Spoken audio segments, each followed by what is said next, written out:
ஒருதலை பட்சமாக தலைமைச் செயலர் செயல்பட்டதாக தகவல்கள் இருந்த காரணத்தினால்தான் தேர்தல் ஆணையம் மாற்றியிருப்பதாகத்தான் நான் நினைக்கிறேன்.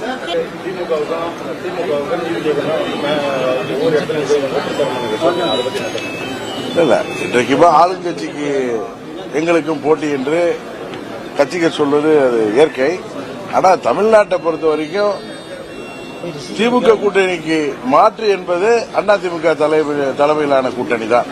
அதுதான் இந்த தேர்தலில் அதுதான் உண்மை. மற்ற கட்சிகள் அதில் போட்டிக்கு வர முடியாது என்பதுதான் உண்மை. நீங்க தேர்தல் முடிவு வந்தது தெரிய வரும். சசிகலா பேட்டியில எல்லா தவளையும் கேட்கறாங்க, யோக கூட்டணி வெற்றி பண்ணுமா இல்ல தியாக கூட்டணியோட கூட்டணி வெற்றி பண்ணுமான்னு. நீங்களும் அவங்களை நம்பிதான் அவங்களதான் ஃபர்ஸ்ட் வரவேற்று தியாக மேடத்துக்கு வரவேற்றீங்க. இப்ப அவங்க தனி கூட்டணி அமைச்சிருக்காங்க. அது ஜனநாயக நாட்டில் யாரு வேண்டுமானாலும் கட்சி ஆரம்பிக்கலாம், அது அவர்களது உரிமை. ஆனா தமிழ்நாட்டு மக்கள் தீய சக்தி திமுகவிடம் இருந்து தமிழ்நாட்டை மீட்டெடுக்க வேண்டும் என்றால் அது அனைத்து இந்திய அண்ணா திராவிட முன்னேற்ற கழக தலைமையிலான கூட்டணியால் தான் முடியும்.